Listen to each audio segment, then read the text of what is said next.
do the thing. I think we are. That's what they always say not to say. Are we on? Are we on? But I think you have to, at least your first time. We actually are on. I'm checking like cameras and stuff that I don't know how to work any of this stuff. It's a work in progress. Yep, see? That's all right.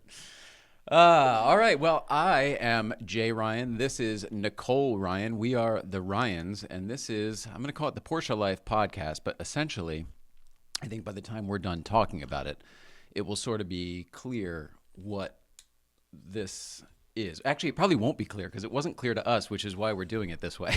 Right. Figuring it out in lifetime, basically. Yeah.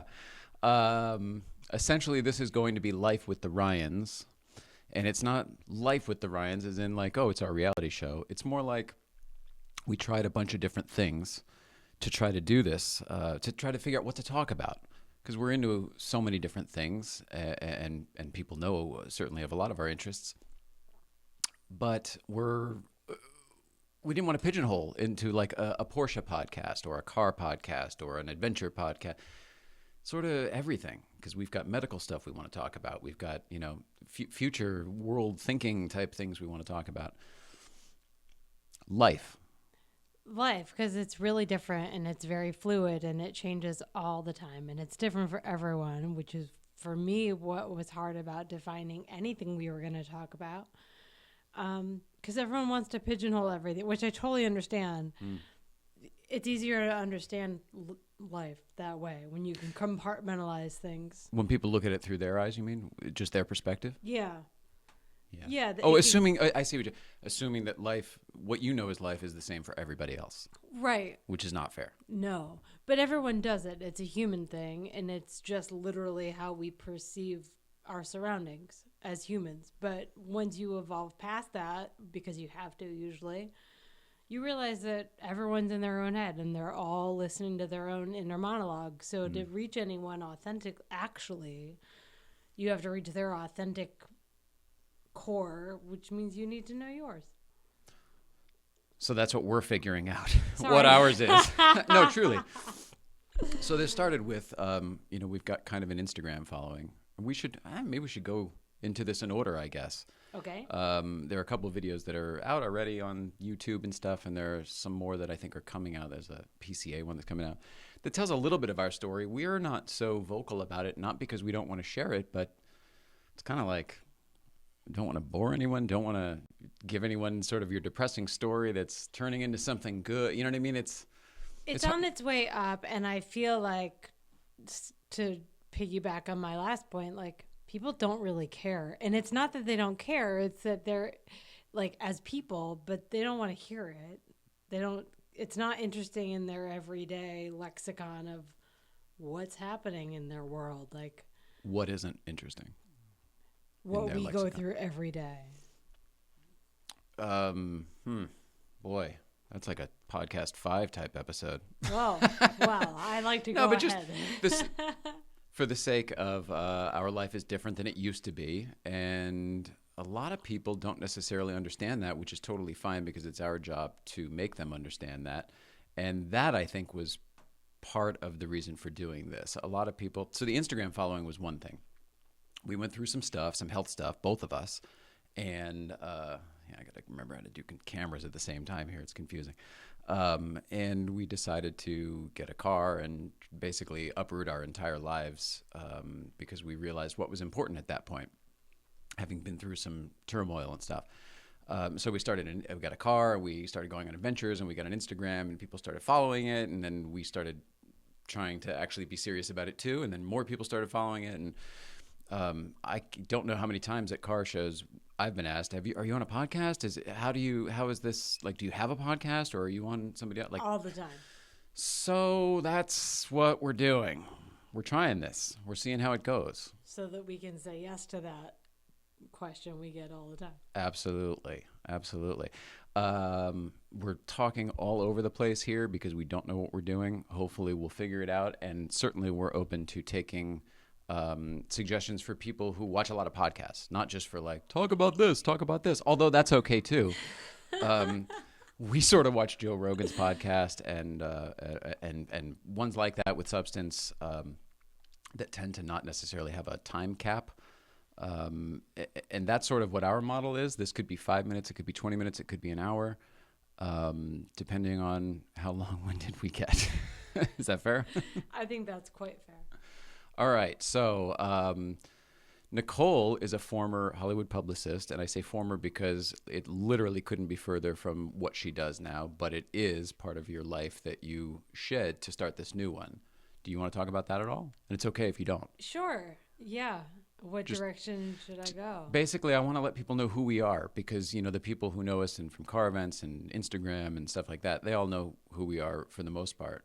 But this may have broader reach, and we don't know. We have to treat this as though people don't know us, I think.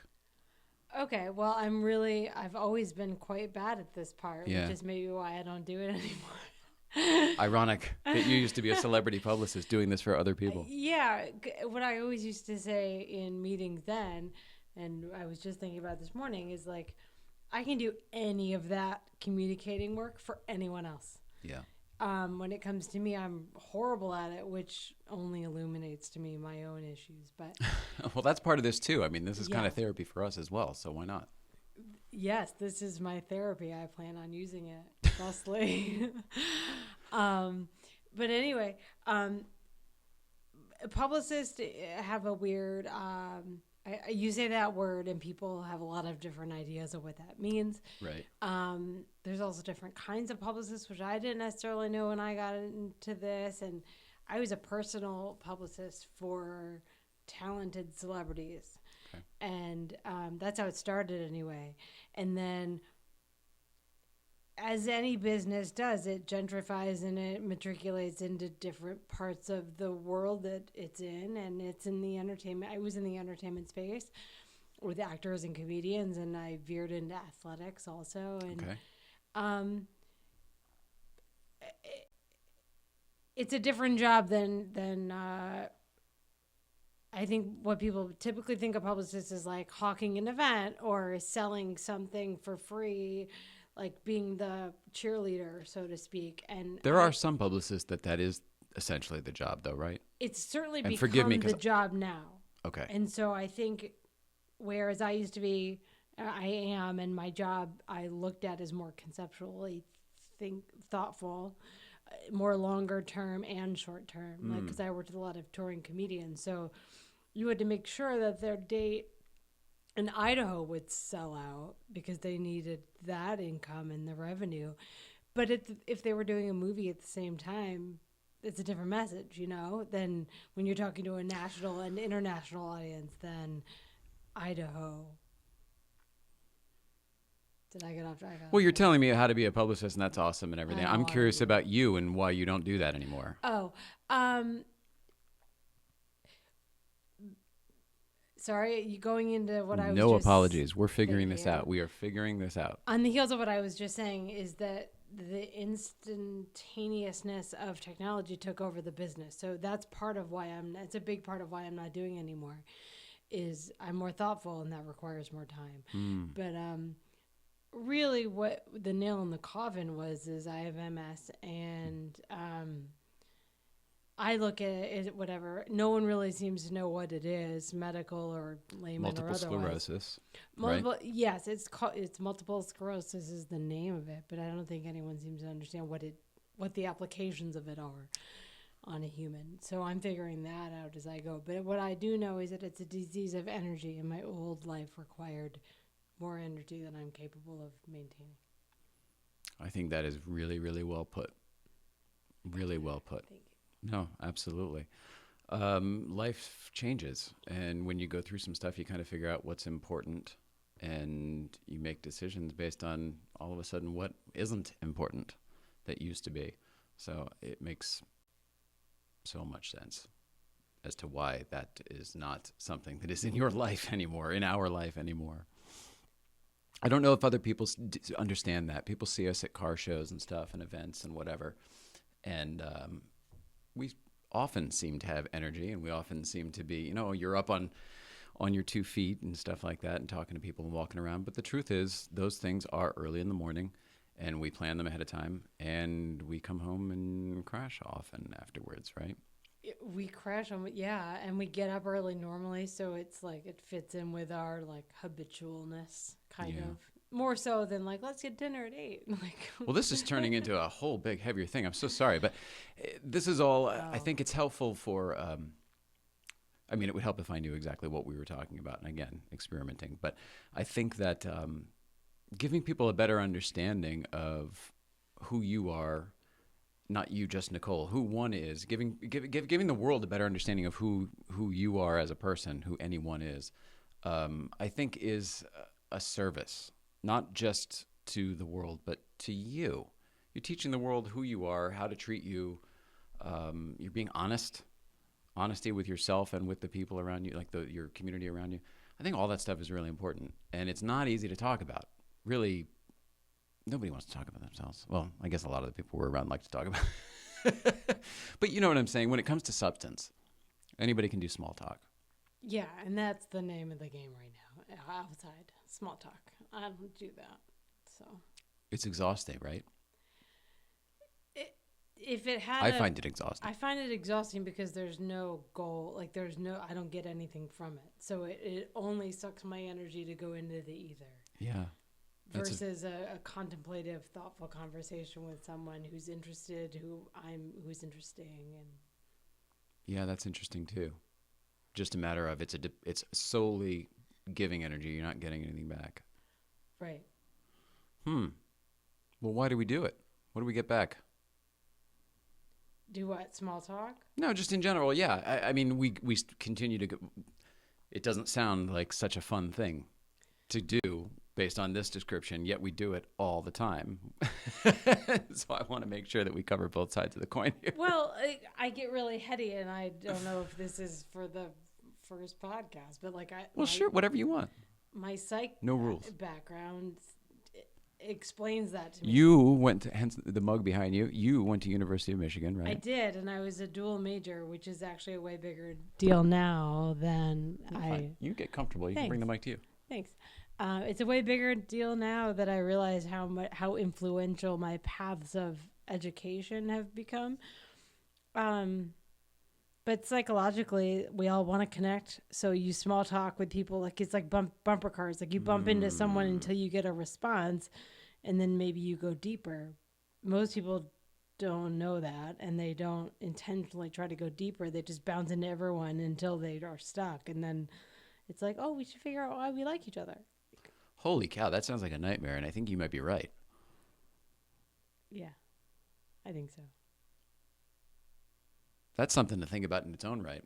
Because it's true, if there's that much of a lack of awareness outside in the world, the people are just doing the bumper cars, not even hoping for something further. You're saying that a lot of people don't really even realize that there's something further. It just sort of happens occasionally from time to time, and then they go with it, right? Yeah, and we just watched something yesterday about how like people are expendable and relationships have become expendable. Electric Dreams. Yeah. Oh. Amazon Prime. Electric Dreams. So good. Hard to describe. It's good. It's a thinker. It gets you. I like it. Electric Dreams. That's what it was. It was like the first episode, I think. Yeah, I hope we're watching it again. Sure. But and in the most like broad way, a lot of people don't live at home. They don't live around their friends and family. So you've had to create a satellite relationship to maintain a connection with people that really matter. And a lot of those have gone away because you realize having to maintain that satellite relationship is a real relationship. And when you don't actually care about the person that you're trying to maintain a relationship with because you think you have to. So you end up with a lot of people in big cities bumping into each other because they don't know any better. So is that just the static of the world then? Is that kind of just how it is now? You know, everyone's talking about the vibrations are raising and all that stuff. Like the earthly vibrations, the vibrations of humanity, all that stuff, be it good or bad. Yeah, I do think that's it, but I think in a bad slime Ghostbusters application. Negatively charged slime. Yeah. Interesting. Nice. Using that same analogy then, is it something that can be stopped with positivity, et cetera, et cetera? I mean, is it something, You use positive slime. In the end, they turn the slime, or you use negative slime. In the end, they turn the slime positive, and that's how it works or whatever. Right. So is there some end game here where we can like turn people around, or are we not there yet? Or we're still thinking about it? I don't even think that many people are thinking about it, but the people that are thinking, because once you start thinking about it, it's all you think about. It literally colors everything I think about in terms of, is it beneficial to that goal of making positive slime, so to speak, or is it neutral or negative? Like, I don't want any of that. Neutral or negative, we don't want any of, but there's neutral and negative out there, right? Most of it is by default because lack of awareness makes you neutral or dark because you don't, or light, if you, depending on like what you're surrounded by, because most people are magnets to their surroundings. That's why we bond with who we bond with. Right. I do definitely believe that. So if there's a bunch of neutral blah blah blahs like bouncing into each other, like, it's innocuous, but it's useless. So what comes from it? I mean, then if you want to get anything done, you avoid the static. Is that what you're saying? Yeah. I mean, I certainly understand it. It's way more succinctly put than I was, but yeah, that's essentially what I'm saying. Well, I agree with you. I think I'm an only child who grew up alone, a tremendous amount of my time alone. My parents were split up and they worked, you know what I mean? So I was an only child who spent a lot of time with television and with his imagination. I don't really know how to deal with the chatter because I'm really happiest when I'm alone and quiet with my own thoughts. And I realized later in life, or I learned rather later in life, that I had been meditating my whole childhood, my whole life. I didn't know that. I thought it was just being. What I considered just being comfortable, other people considered like oneness and mindfulness and all of that kind of singular thinking and going within and stuff like that. And I don't know to this day really even how to do any of that stuff, but yet I kind of do because of, anytime I just regress to however I was when I was a kid and you just go into your mind. This is all coming around to you. I very much relate to, there's just a lot of static out there and you have to kind of avoid it. I don't know that served me so well in life though. Do you know what I'm saying? Like, I do. I definitely know that that's my more comfortable place and it's the only place my brain can really operate. I tend to formulate a plan and then come forever sometimes and then come out and then like all of a sudden there's a studio or there's a whatever, there's whatever project just all of a sudden can be done because I thought it through. When there's just so much static and other things going on and other people who aren't talking about anything, I find it difficult I'd rather be alone with my thoughts. How's that? And that sounds like a pompous dickhead, antisocial, Ted Kaczynski, living in a cabin in the woods. But there's certain people that I don't know if you would say that if they were sitting next to you. How do you mean? Like, I'm trying to think who one of your idols is, but like if Dan Aykroyd was sitting next to you, like I don't think that after an hour you'd be like, that was neat, I'm going to go sit with my thoughts. You're right. You're 100% right. So it's a matter of finding the people that actually stimulate you. Yeah. But not going back to the pompous assholery comment, not that many people do. Right. Now, that's not saying that I'm some genius, some brilliant fucking guy. I don't actually believe that. I mean, I do in the fact that I think we all are. But I have a hard time reconciling wanting to hang out with an asshole who feels that way, being myself. You know what I mean? Like, even I don't like how that sounds. Because it's... Or like myself that part way. of the magnet thing is like, we went through, and I want to say like 10 minutes ago, but like the real reason that I'm like who I am and why I'm such a disaster is because you got so sick. It's not because of me. Sorry. I realized how sick I could get when I didn't know if I could have you there anymore. So, anyway. It's okay. That's the real truth that I wanted to say earlier, because it always does often turn around to me because I'm traumatic and whatever. Well, and I think partly because mine is ongoing versus you've kind of, I'm not going to say solved, I'll never say that, but you've done what I hope to do, which is manage how to integrate it into your life. I think that's fair. So that's what I work on every day, and that's part of why like mood is so important, and I think energy and all that shit. But just to go back to kind of what we were saying, sorry. Don't be sorry at all. For listeners, I get super distracted and I tend to bring everyone on that ride. Sorry.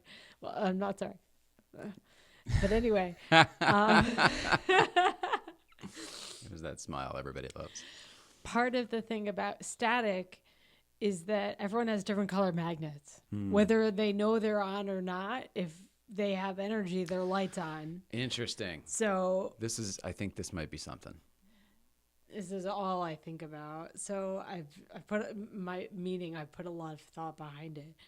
Do you remember that episode of Allison, the medium episode where they all have cards over their heads or like a heart or a diamond, like the... I do, essentially saying that everyone fits into categories, and this was a way of being able to identify. Everyone had basically here, put the camera on. Everyone had basically like a little blurb, a bubble over their head. It was the show Medium with one of the Arquette sisters, Patricia Arquette.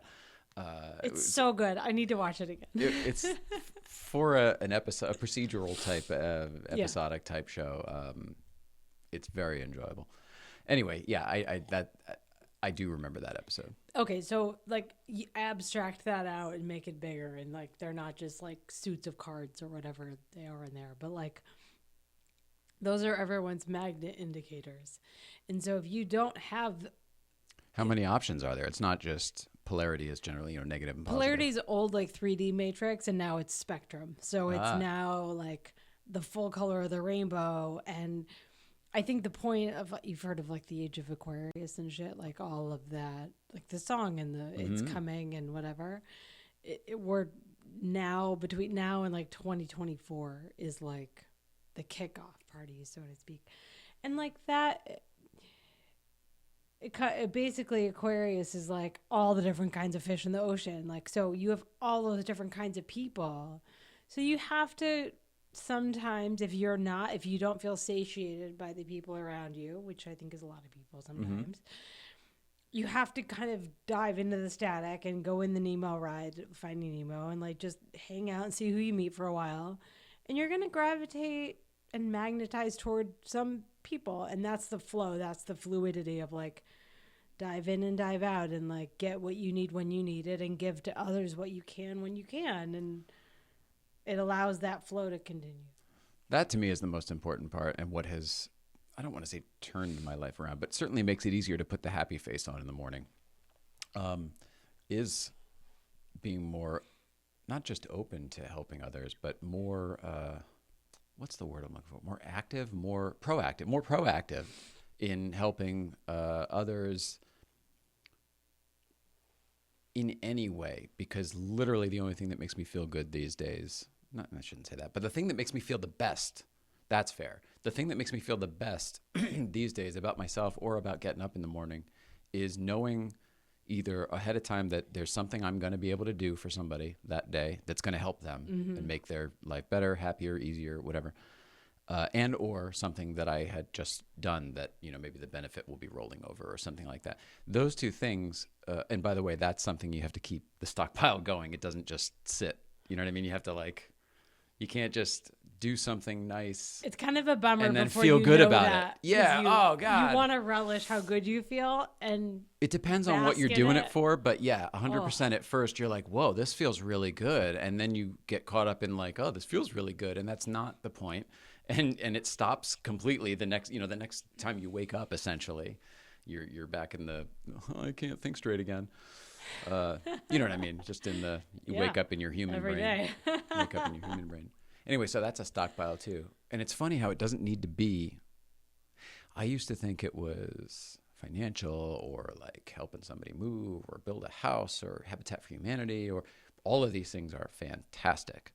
But it can be checking in with somebody via text who is going through a hard time. It can be put in a stupid, like a nice motivational thing that you really believe that fits somebody, you know, on their social media. It could be anything that it requires no effort from you. I think that's so important that you said that and that you practice that, because that if I'd known that it was that easy is the wrong word, but possible, maybe. That's good.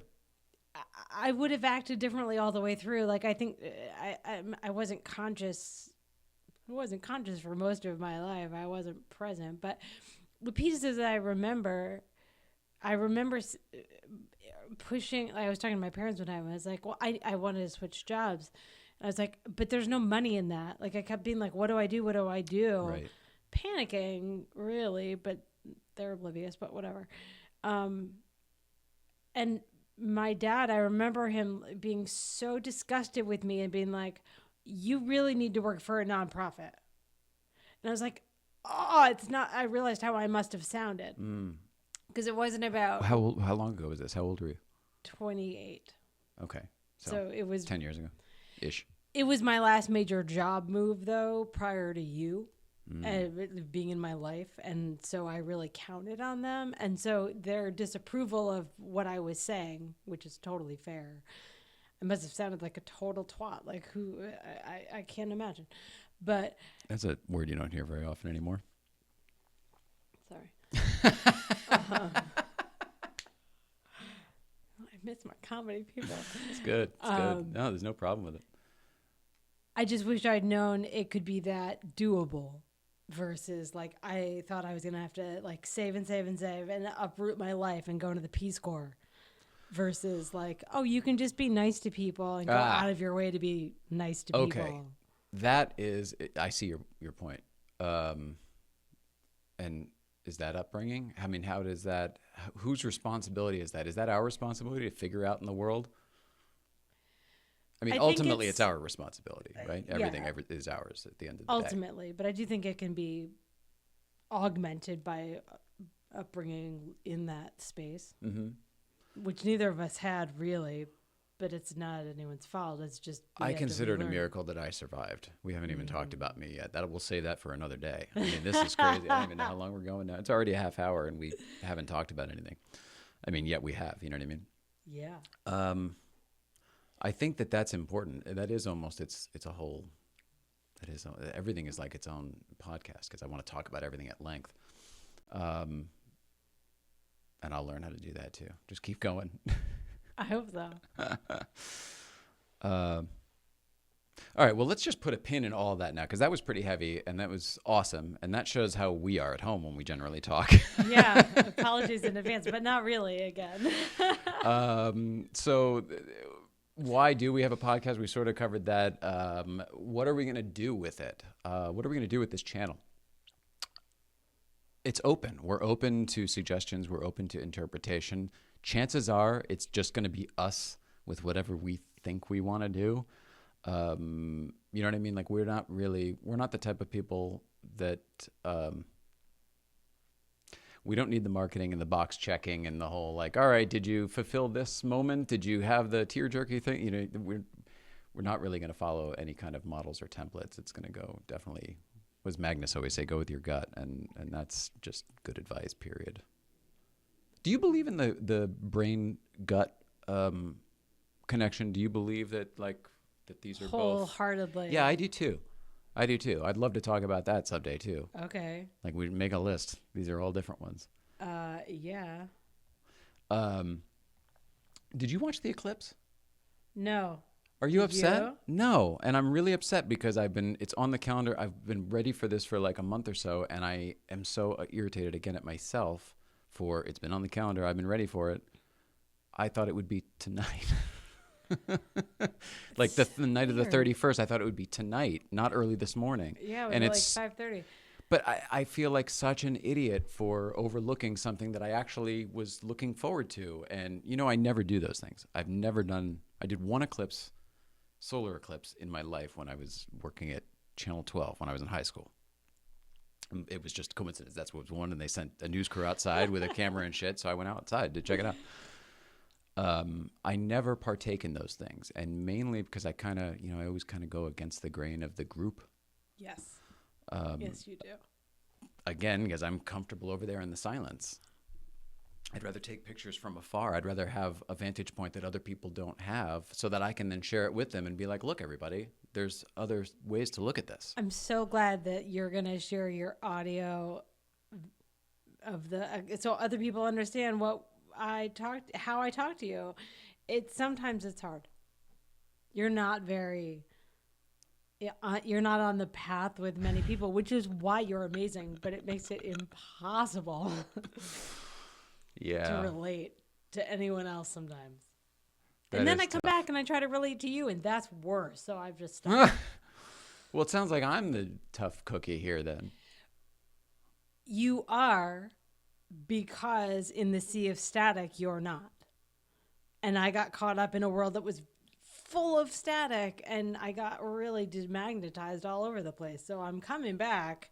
So it's aligning the right way for me. It makes sense. It definitely fits into my old wheelhouse of like, you're like a person, you're like a comedian, you're like someone, you're a nascent version of someone I would have represented or wanted to. And I get the honor of being your wife, which is awesome, but sometimes very hard. That's funny. But and is super rewarding. That's very funny. Well, I'll take rewarding. I will also say that because we didn't intend to go this long, we should probably wrap it up without anything being wrapped up, because this is the beginning of a lot, right? Yeah, I hope so. Gosh, Jay Ryan, Nicole Ryan, porschelife 111 on Instagram. Actually, I think everything is porschelife 111, right? Except for Facebook, which is just Jay Ryan and Nicole Ryan. Yeah. Cool. And my Tumblr is going to be Mrs. Ryan 111. Nice. So very cool. Keeping it aligned. All right. Well, then let's figure out what the heck to say on the next one. And until then, life with the Ryans. Thanks, guys.